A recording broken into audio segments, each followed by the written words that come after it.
everybody. Welcome. Thank you so much for joining us today. I'm Julie Sweetkind-Singer, the Senior Associate University Librarian for Collections and Public Services.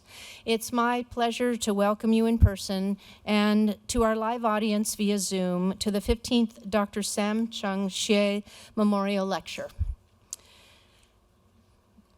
As an intellectual nexus of the campus, the Stanford Libraries offer students, faculty, and scholars online and offline environments to explore, investigate, and collaborate. With a network of over 20 libraries and centers, visitors can engage with primary resources, connect with journals, articles, databases, and data, partner with subject matter experts and assignments and research, and discover ways to access and manipulate collections of digital libraries across the globe. Before we introduce today's speaker, I would like to tell you a bit about the history of the Hsieh Memorial Lecture. The family of Dr. Sam-Chung Hsieh, some of who are here in person and some who are tuning in online today, donated his personal archive to the Stanford Library Special Collections and endowed the Dr. Sam-Chung Hsieh Memorial Lecture Series in honor of his legacy and to inspire future generations. Dr. Sam-Chung Hsieh was born on November 13, 1919 in Guangdong, mainland China. He received his PhD in production economics from the University of Minnesota. He began his career with the Sino-American Joint Commission on Rural Reconstruction in Taiwan as senior specialist, chief economist, and later secretary general. He served as professor at the National Taiwan University and as visiting professor at the Ford Foundation sponsored University of Philippines Cornell University Joint Graduate Program. When the Asian Development Bank was first established in Manila, the Philippines, in 1966, he served as the director of Projects Department until 1981, when he returned to Taiwan to become deputy chairman of the Council for Economic Planning and Development. From 1983 to 1989, he was chairman of the Bank of Communications, Taiwan's National Development Bank. He was appointed as governor of the Central Bank of China, a position he held from 1989 to 1994. And from 1994 to 1999, he served as the chairman of the executive board of China Trust Bank. From 1999 to 2003, he served as chairman of the Industrial Bank of Taiwan. Additionally, he served as a member of the board of trustees of the International Rice Research Institute, IRRI, a member of the board of directors of the Metropolitan Bank and Trust in Manila, Philippines, chairman of the Tsinghua Institution for Economic Research, and as deputy chairman of the Cross-Straits Exchanges Relations Council with mainland China.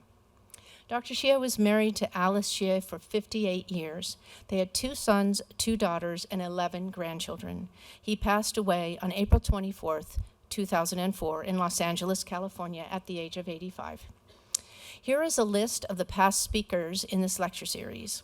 As you can see, we have been very fortunate to have an incredible selection of speakers over the years, and we are delighted to include Professor Maggiori in this group.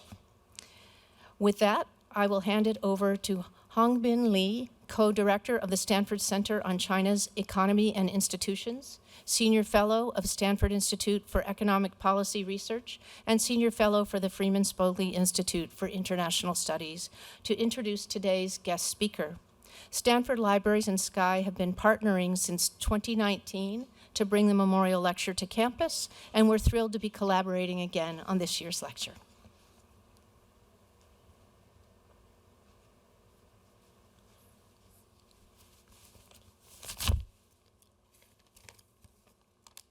Yeah, thank you for the introduction.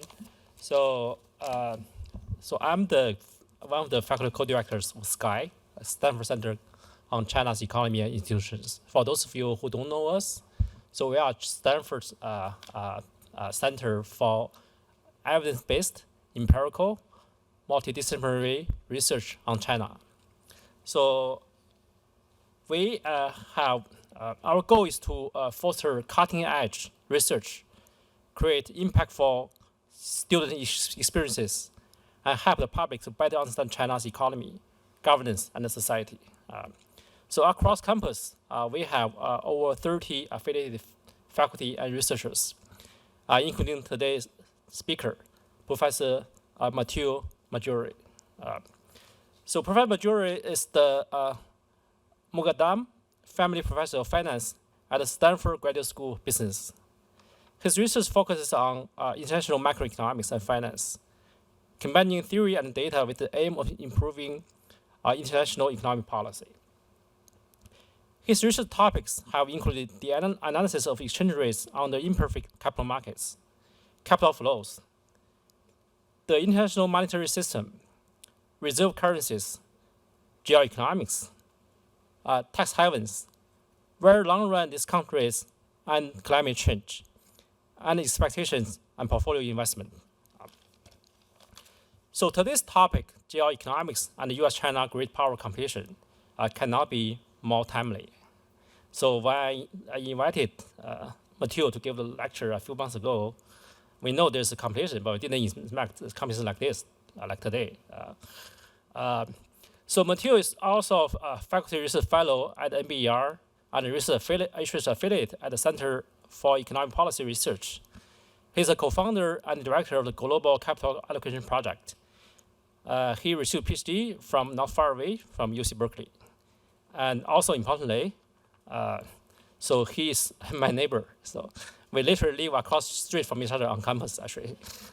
Just like maybe like 10 meters away. So he has a long list of honors. I just want to name a few.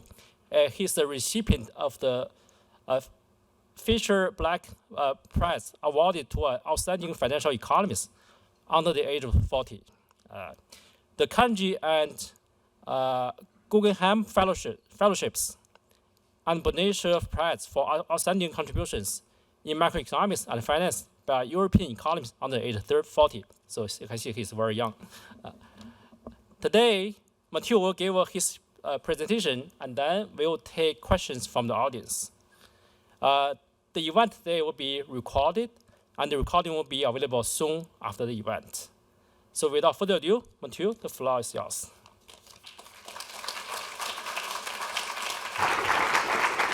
Thank you.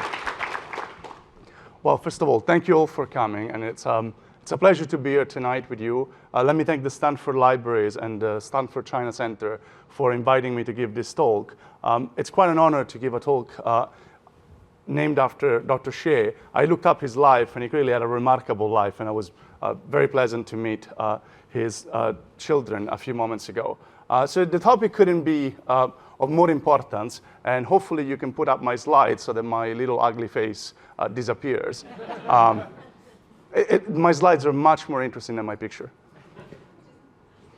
Let's see, just advance, okay. It's my fault, as it turns out. Great. So today we're going to talk about geoeconomics, and if you're here, it's probably because you've seen this in the news. There has been a plethora of headlines. Literally, there was one moments ago with NVIDIA declaring a large loss because the US has imposed further controls on exporting chips. But you can see, Trump a few days ago announced extraordinarily high tariffs, then walked them back somewhat. If you look at the European Union, they're thinking, how do we want to shape our own economy to isolate us from potential pressure? China has been at this game for quite a long time, doing the Belt and Road Initiative. But I don't want you to think that this is just the headlines of the last few years.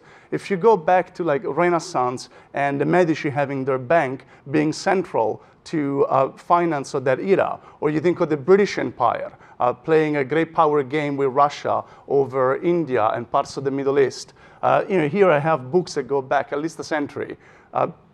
If you think of the current competition of China and the US, nothing to me makes it more visual than thinking about these two countries competing on getting minerals out of Zambia. So the US has been financing a railroad project called the Lobito Corridor that essentially takes the minerals out of Zambia through Angola onto the Atlantic coast.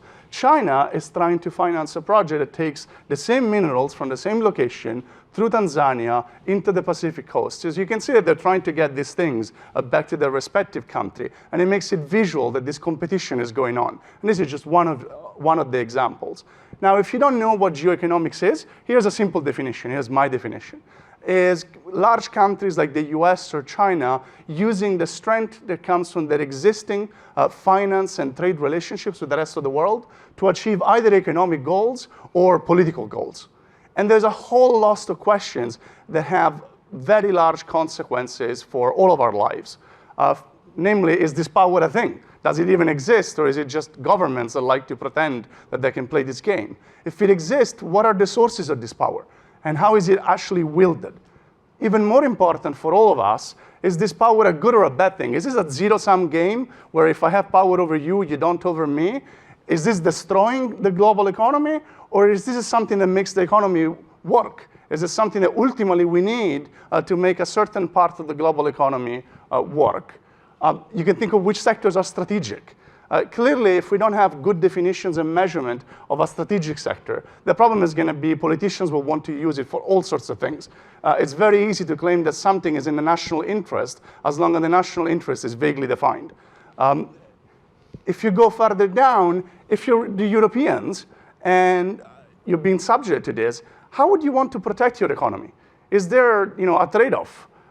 Do you protect it too much or too little? Do you give up too much on the gains from trade for being overly secure? Ultimately, as academics, we would like to inform policy. So how do we measure this whole thing? So today, I'll try to provide you at least my answers to many of these topics.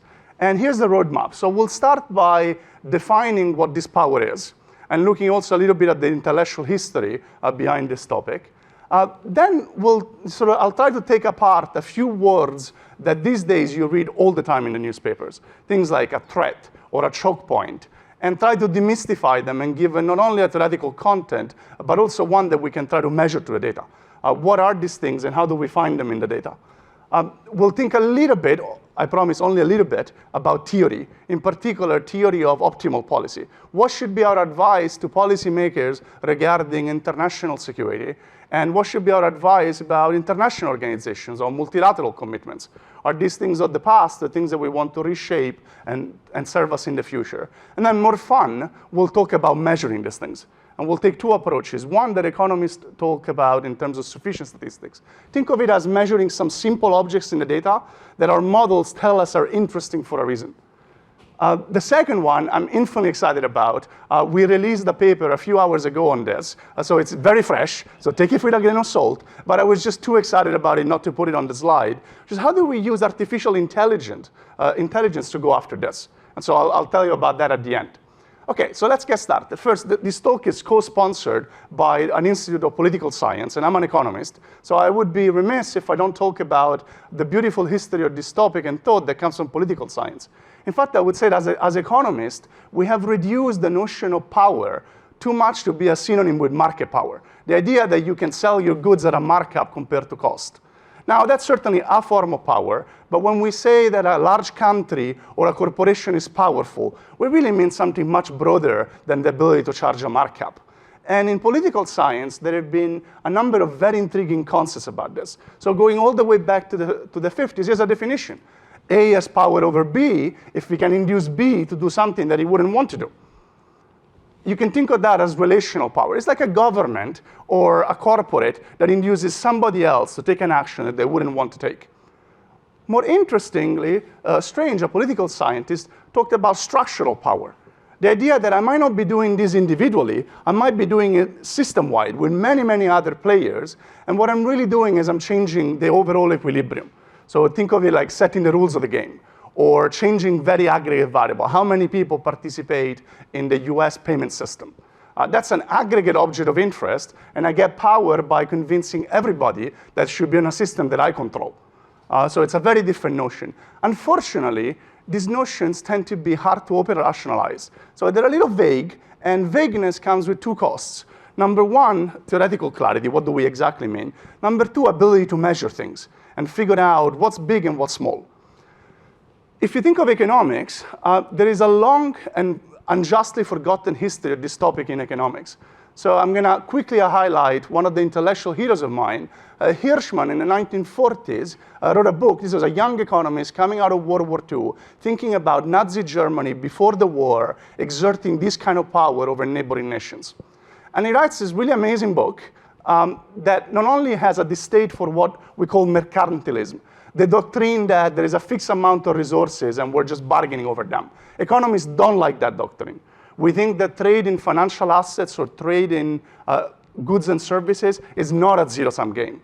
The pie goes up or the pie shrinks. We're not bargaining over a fixed set of resources. At the same time, it was pretty dismissive of a simple laissez-faire view that the best way to achieve the biggest possible pie is to always ignore issues of power, that this will take care of itself. So it's this middle area that I think is very familiar to people that work on geoeconomics that he put forward. And it's beautiful because it gives this very simple theory of power imbalances, and it provides an index that if you've never heard of, it's called the Hershman Hendel index. It's nothing else than the idea that if you diversify all of your trading partners a lot, nobody has power over you. But if it turns out that your trading partners are very, very concentrated with a few relationships, those people might have some power over you. And 60, 70 years later, we're revisiting these indexes. It turns out it's not quite right. You can do better, but that's with a lot of further research. And so it's really an incredible insight. Now, you don't have to take my word that we forgot about this. To make it fun, I pulled out of Google Scholar all the citations of this book. And what you can see is that it starts in economics. Then economics forgot about this, and political science really picked it up.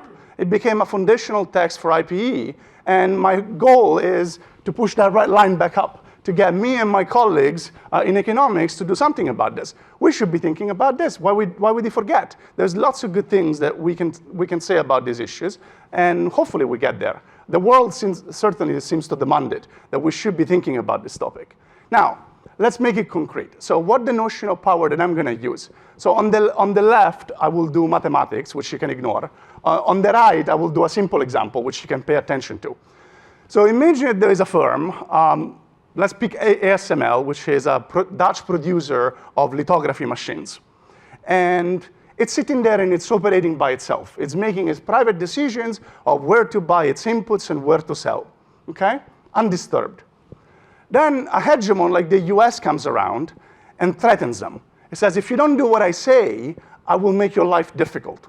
Now, allegedly, and this is allegedly, and we will return to the word allegedly in a second, towards the end of the talk, they threaten imposing foreign direct product rule. It's essentially a legislation of the US that allows them to directly regulate a foreign company as long as they're using inputs that come from the US. So if you don't do that, I will take you over with this legislation. On the other hand, rather than just simply threatening, you might promise something. For example, you might tell the company that you promise that if they comply, there will be a very favorable regulatory regime for them in the US, or they might get orders from the military or from some state entity. So you can think of a game of either an inducement or a threat. Ultimately, there is a demand. In the particular case of SML, the demand was, please do not sell advanced lithography machines to a particular list of entities in China.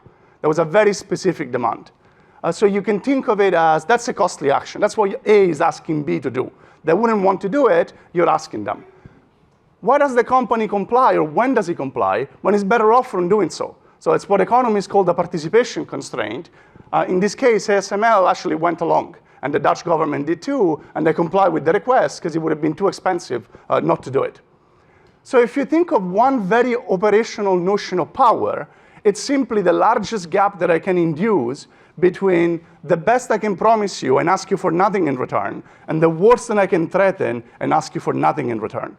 Anything in the middle, I can induce you to take.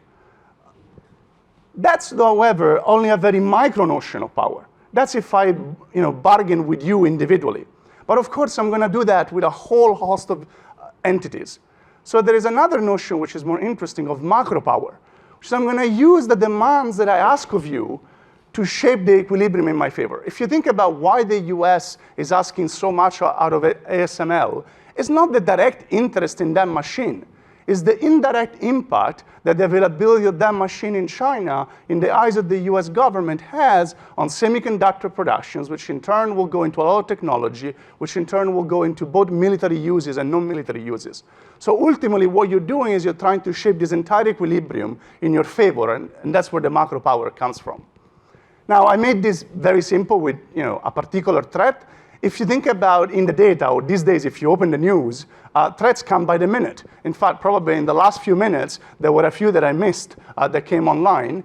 And you can think of all these different things. So part of our job in our research was provide simple models of all of these threats so that we can start thinking about when do they work, how do you measure them, how do you think about them. And let me give you 2 examples, okay? I promise you I'm gonna make this simple.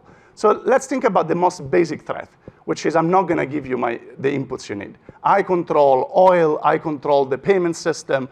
I will simply kick you out from the ability to use this input.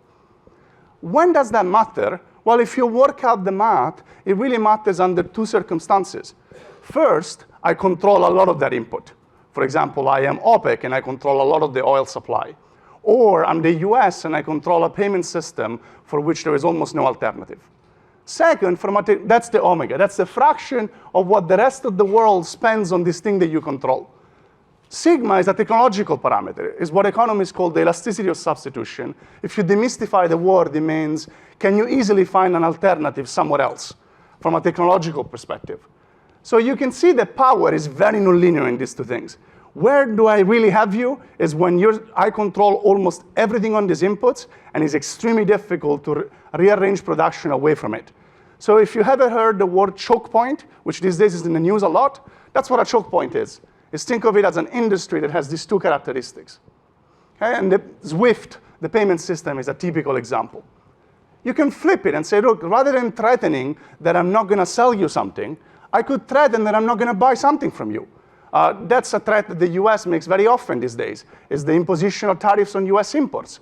The president threatened Colombia, the country, that if they didn't accept deportation planes, the US was going to impose extremely high tariffs on exports or imports from the US from Colombia.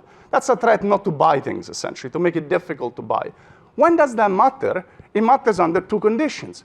First, I need to have a very large absorption market, consumption plus use as intermediates. Clearly, if you're the US and China, that threat might be powerful, because it's difficult to find another mouth the size of China or the US. If you're Italy, where I'm from, not so much, because there are many countries that can absorb the demand that Italy doesn't put into the market. So similarly, you find a big nonlinearity. It's a choke point in reverse. Now, why are you doing this? You're doing it ultimately because you hope to depress the price of their exports, starve them of export revenue so that they cannot buy imports. So ultimately, the threat not to buy and the threat not to sell are quite connected. This played a large role, for example, in Russia sanctions. The US led a coalition that, in some sense, tried to impede buying oil and gas from Russia to starve them of revenue following the invasion of Ukraine. One of the reasons why it wasn't as effective is that China and India became buyers, and they're very large buyers.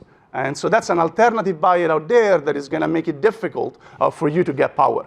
If China and India had gone along with the threat and everybody had stopped buying, that would have probably had a much bigger impact as a threat. Now, in our work, we do lots of this, but I'm not going to spend much more time except one example that I think is very, very, very important in practice. The way I've come to think of these large countries is that they're coordination devices. If you're the US, you're trying to master an alliance. You're saying, come into the club, come into my economic network, and you have to take some actions and play by some rules. If you actually deviate, if you don't comply, I will retaliate across the board. It might include foreign aid, tariffs, the payment system. It might include sectors from other countries that are part of my alliance. So what creates a lot of enforcement, a lot of power, is the ability of the State Department or the White House to coordinate seemingly unrelated activities in the private sector together. And you can imagine that creates all sorts of political economy issues of why are the private sector help you to go along with this. So that's very powerful. Now, these are my 3 insights for optimal policy. They require a lot of math. I'm not going to do any of that, but hopefully they're very intuitive to you, and then we're going to go data. Okay? So let me start with the first one, building power. The reason why I care so much about it is that it provides a very different rationale for many of the policies that you're familiar with. For example, think of tariffs. The typical argument for tariffs is, I'm trying to manipulate the terms of trade in my favor. What does that actually mean? I'm trying to make my export expensive and my imports cheap, so that for everything I ship abroad, I can buy a lot of imports. But if you're thinking of building power, it might go the other way around. You might want to make your exports very cheap, kill the ability of the rest of the world to produce these things, make them very dependent on you, and then exert power. Think of like dollar financing or the dollar payment system. The US doesn't want it to be expensive. The US wants it to be cheap from everybody's perspective of using it, because then everybody's going to be on it, and the threat of kicking any one party out is extremely powerful. Similarly, I mentioned at the beginning thinking about optimal policy. So these days, many countries, Australia, the UK, Japan, the European Union, are instituting what are called economic security policy. They're thinking, how do we shape our own economy to withstand potential threats from the US or China? And I'm going to argue that, unfortunately, there's a very deep trade-off between the gains from trade and economic security.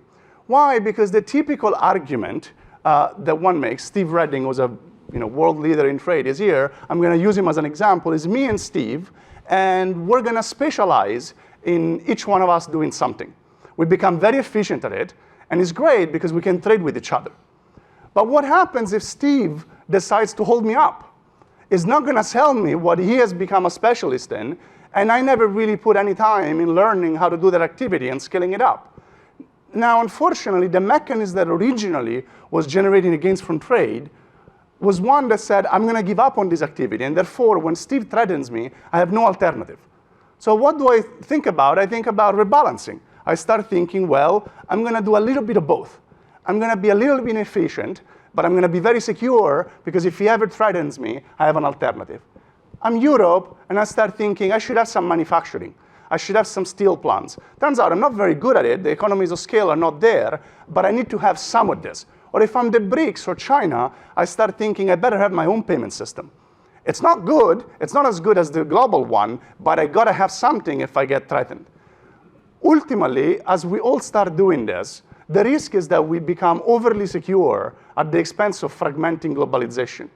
It's worse than that, because globalization is a little bit like a social media. You want to be on these global systems because everybody else is on it. There are strategic complementarities. So as we all start to move away, the global system becomes less and less appealing, and we get a fragmentation doom loop.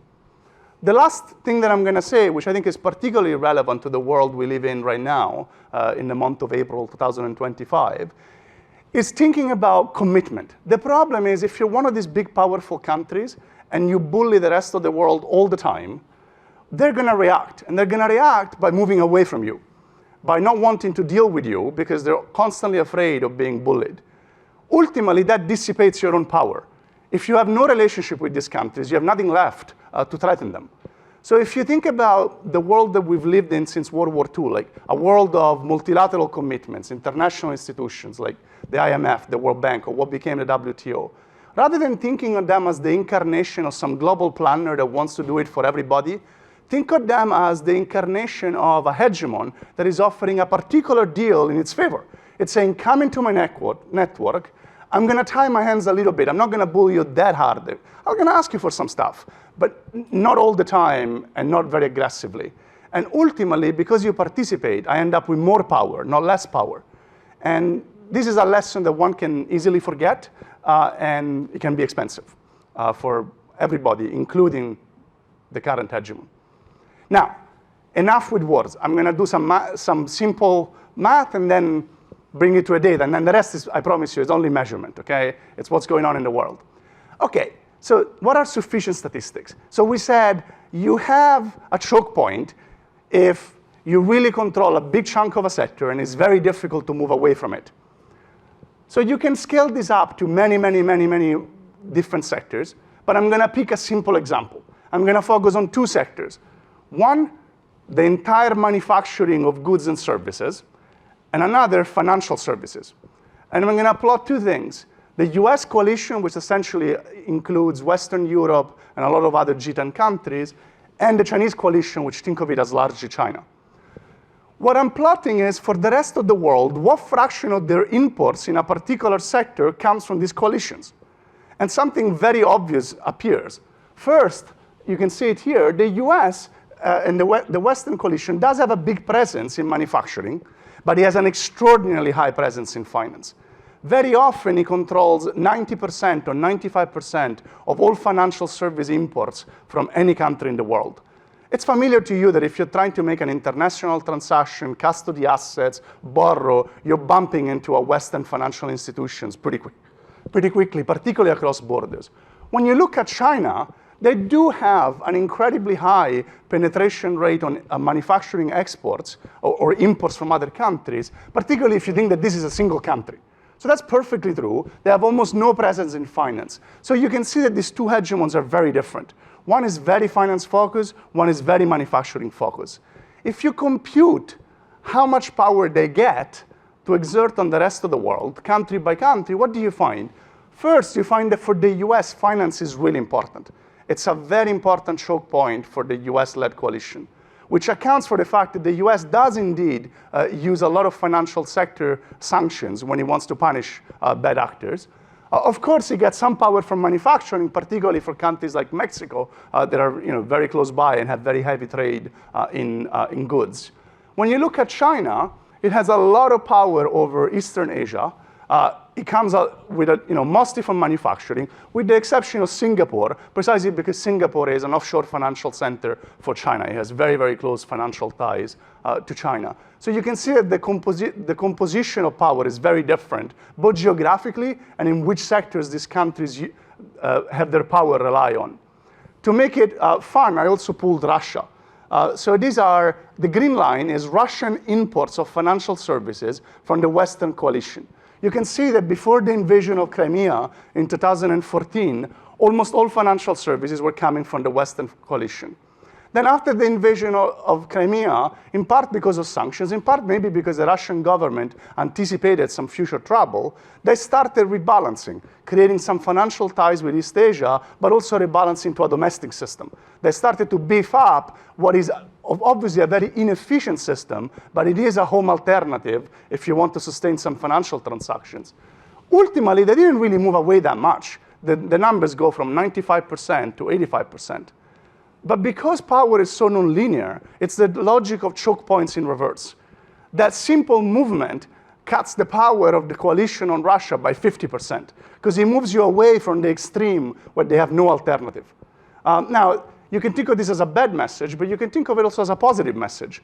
If you think about countries doing economic security, it tells you that you don't have to fragment a lot to be very secure. You don't have to go to the Hershman world where everything is in equal shares. It's just enough to move away from these huge nonlinearities to really decrease power a lot at the cost of relatively little security. Okay, now this is the fun part.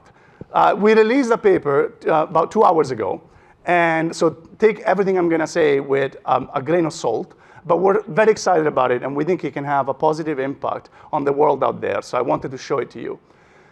I mentioned with the example of ASML that it's very difficult to observe threats.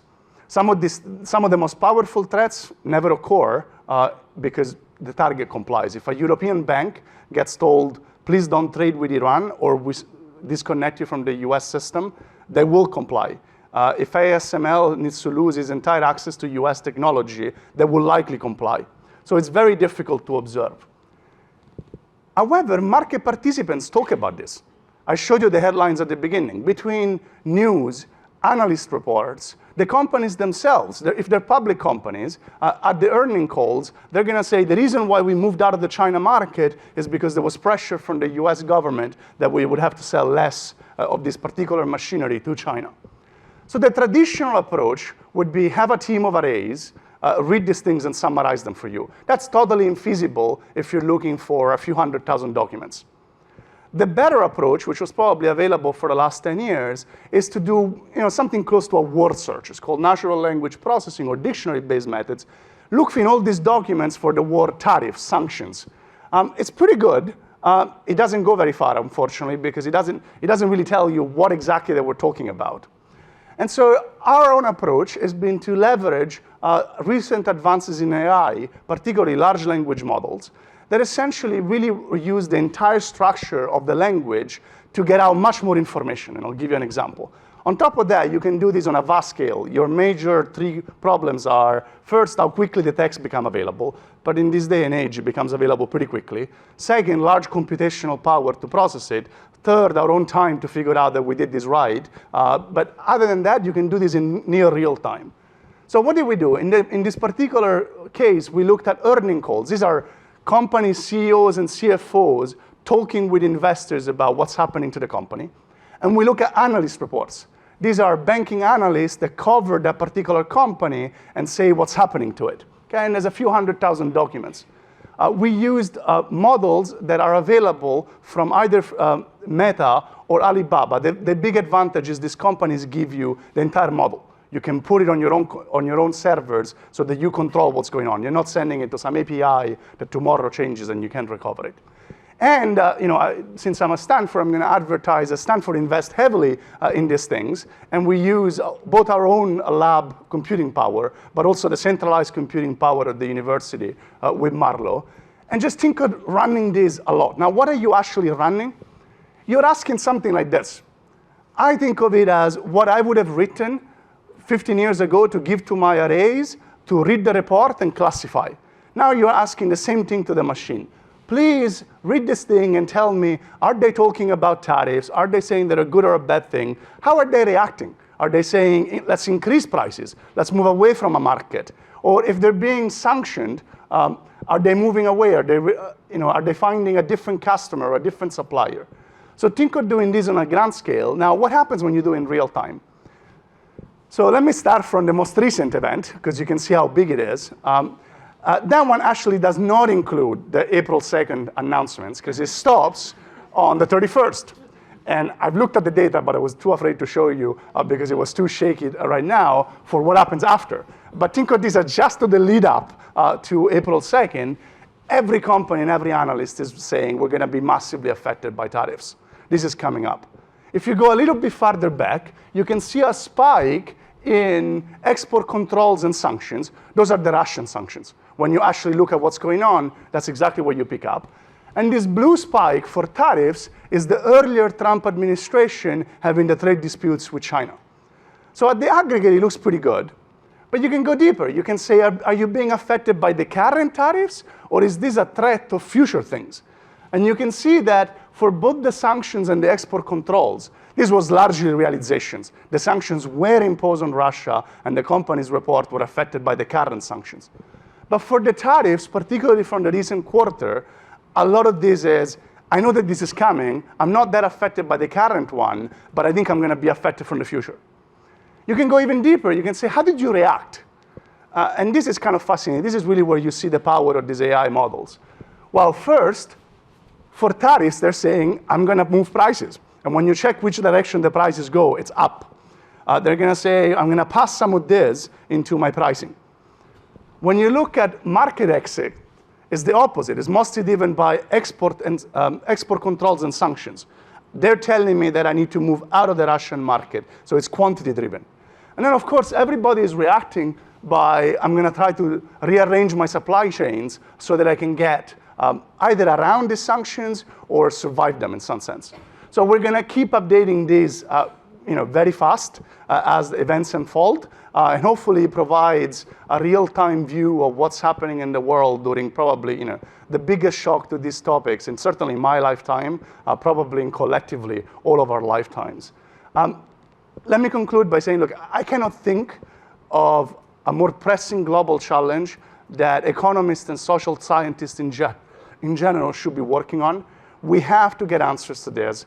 We have to try to provide information, provide ways to think about optimal policy. There's lots and lots of things to do. This is just the beginning. But this is very likely to have a big effect on our lives, and hopefully we can make the situation better.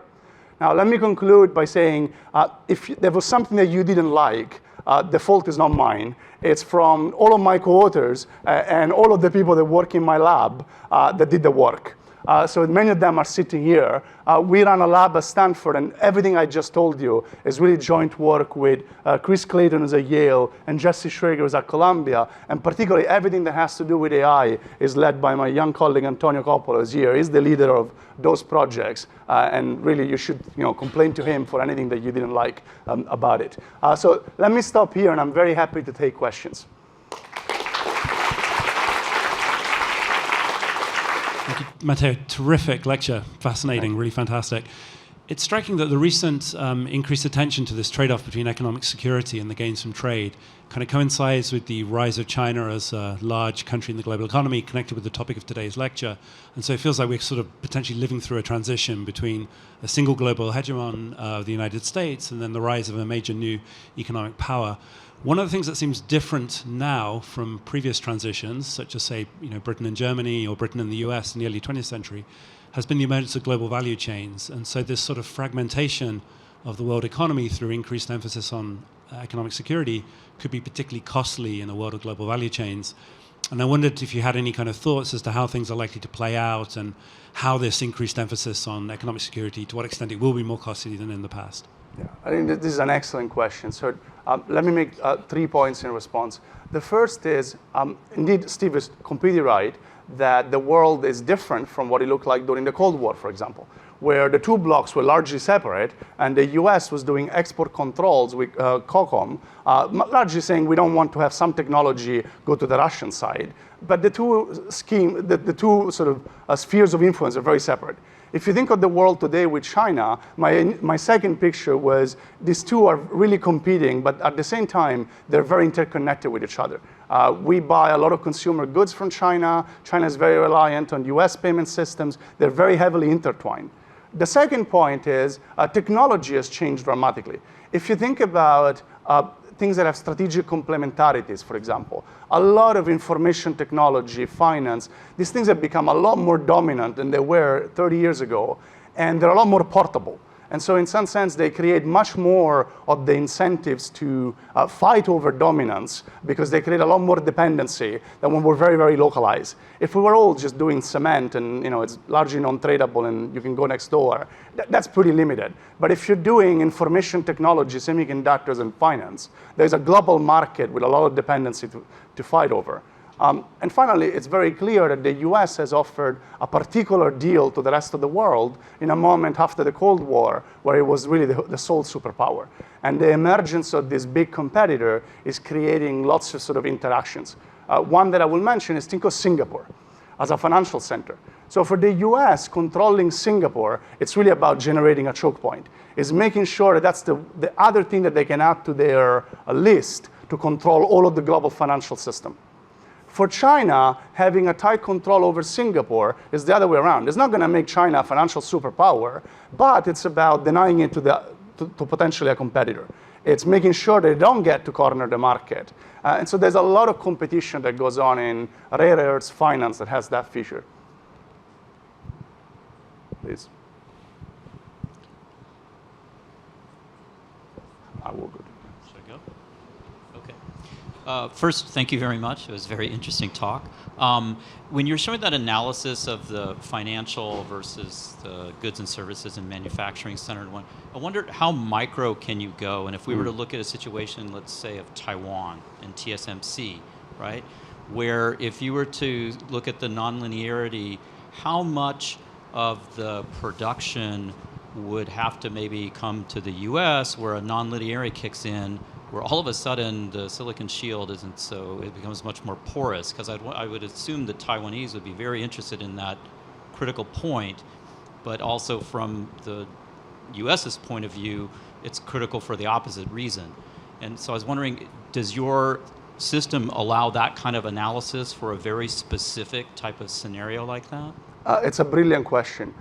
The short answer is not really. So there's a trade-off in general in, this is a question about the quality of the data or the data that is available for analysis. So the more disaggregated you go, the more you start losing coverage. And it's a very important question whether the level of disaggregation is sufficient to figure out these kinks. So if you're a network theorist in economics, you might think that the nonlinearity is really down to that particular producer on that route. And I'll give you an example with the financial sector. I put together all sorts of financial services, but that's commingling SWIFT with credit cards, with custody, and you might think that, for example, some of these services are fairly innocuous, and really the nonlinearity is all concentrated in the SWIFT payment system.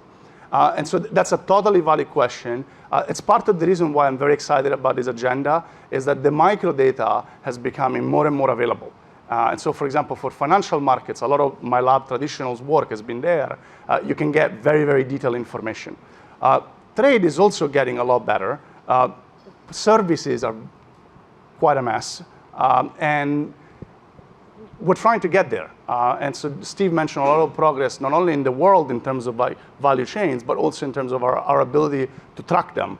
That's part of the excitement. It's very clear that every government and every firm right now is thinking about how much do I know about my dependencies through my exact network. And my sense is that very much like what we saw after the global financial crisis or COVID, research, once we get our collective heads together, can go pretty quick. And so I'm hopeful that a couple of years from now, we will have answers that are substantially better than what I gave you today. But you're onto a very big topic that we're all thinking about.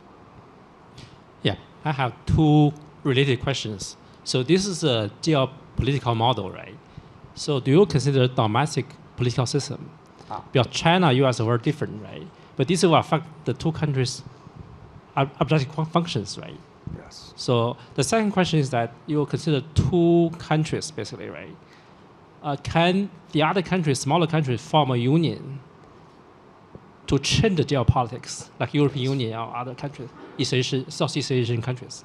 Yeah, these are, again, great questions. So let me take the first one, which is, these are models where the political economy matters a lot, not only across countries, but also within country. So I mentioned it briefly. Think of the US imposing, as they did apparently earlier this afternoon, further restrictions on NVIDIA. From NVIDIA's perspective, that's privately costly.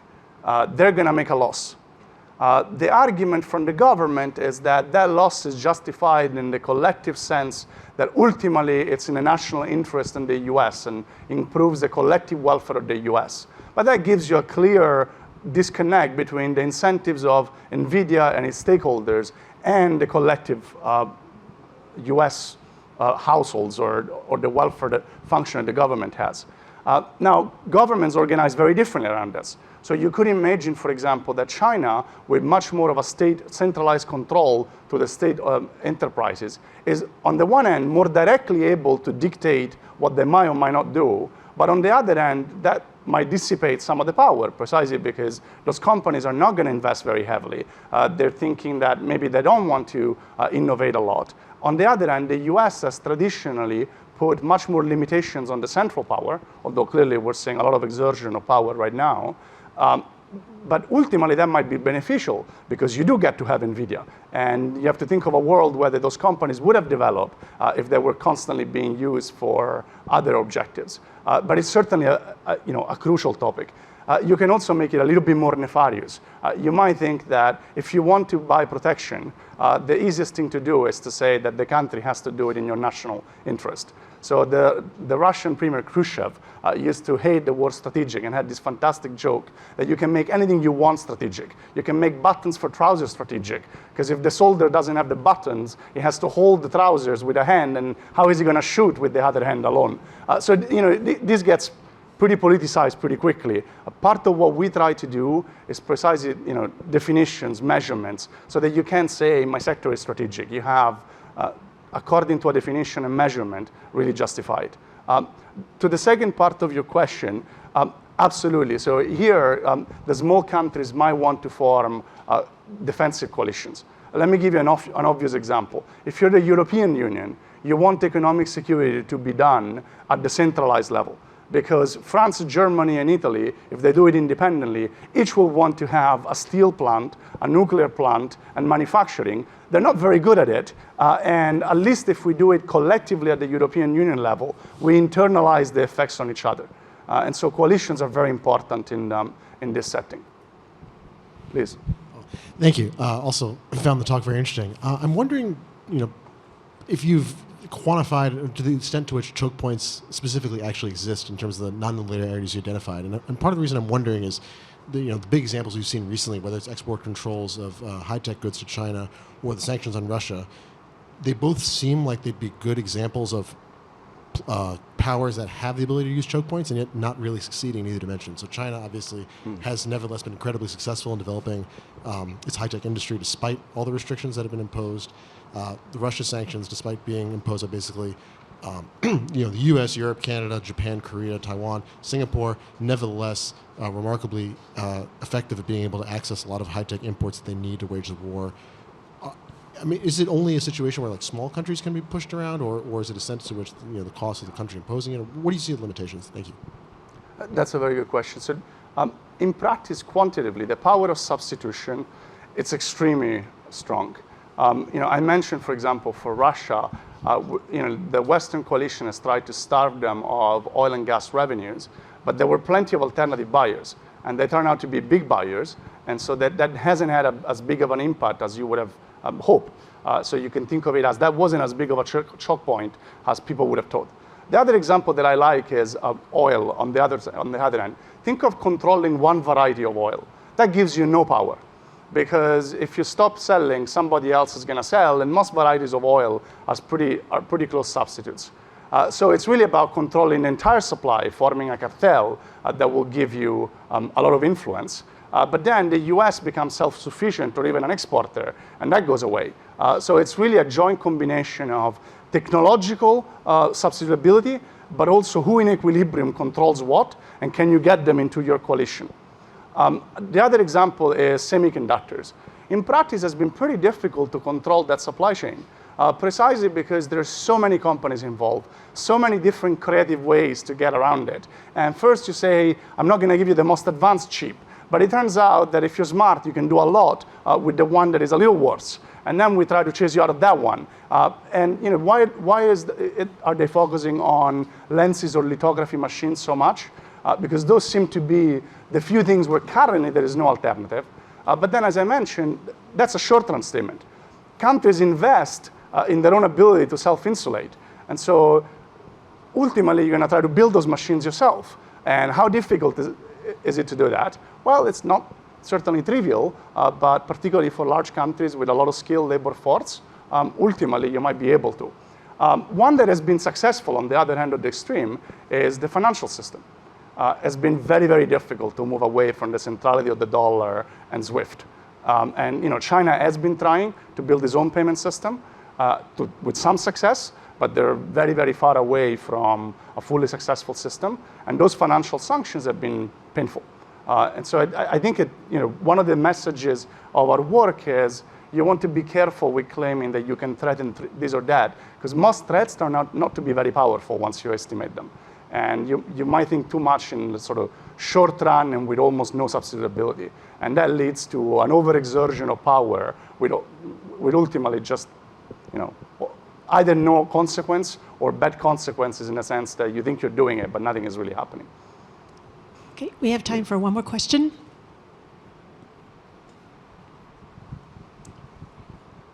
Yeah, thanks for a great talk.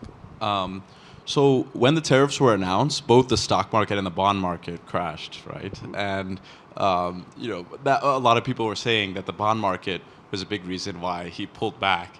If we think about the bond market, right, China's the second largest holder globally of U.S. Treasuries. How does that play into your framework for geoeconomics?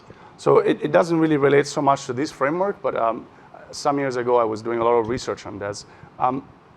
Again, you have to think about the second best buyer. I always thought that the threat to sell U.S. Treasuries was totally vacuous. Either the Treasury will buy them back or somebody else is going to buy them at a discount, and why not? Now, there is one exception, is you could run the U.S. into a lot of fiscal trouble where now you're really betting on lenders rolling over your debt and not causing a rollover crisis. But if you keep your house in order, there's plenty of buyers of good bonds. And if they want to dump them, somebody else is going to buy them for some discount. And it's not going to really cause a major financial crisis. If you get to where Italy was, and you're kind of hoping that somebody's going to buy your debt, the ECB or whoever else steps in to offer it and save you from a financial crisis can have a lot of power. And this has happened in the past. So many of you might remember this, but when Britain and in part France invaded the Suez Canal in the, I guess it's the late 50s, I hope I get the dates right, Britain was undergoing a balance of payments crisis. So they were essentially experiencing the beginning of the onset of a financial crisis. And they approached the US and said, please give us extra liquidity, either you or the IMF through you. And the US administration threatened them with suffering through the crisis if they were not going to withdraw the military from Suez. And actually Britain complied. But you have to get yourself into that spot where the withdrawal of support, of financial support, is very expensive.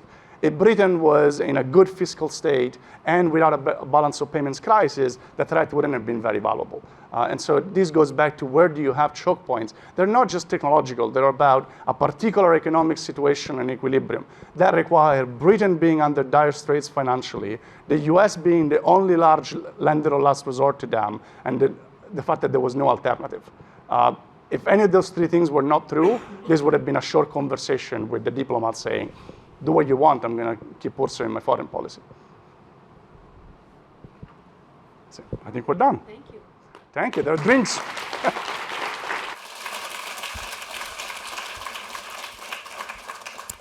Thank you, and thank you to Professor Maggiori for talking with us today about geoeconomics and the U.S.-China great power competition. We greatly appreciate you speaking with us.